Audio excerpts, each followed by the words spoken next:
Naresolba na ang humigit kumulang 15,000 backlog na kaso na may kaugnayan sa mga reklamo laban sa mga pulis.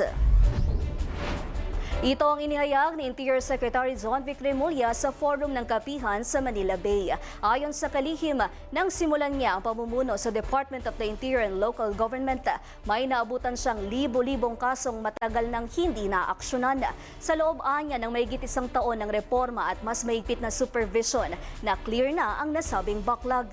Dagdag pa ni Remulla, target na ngayon ng pamahalaan na maresolba sa loob ng 60 araw ang anumang reklamong isinasampal laban sa mga pulis upang mapabilis ang proseso at mapanatili ang pananagutan sa hanay ng pulisya.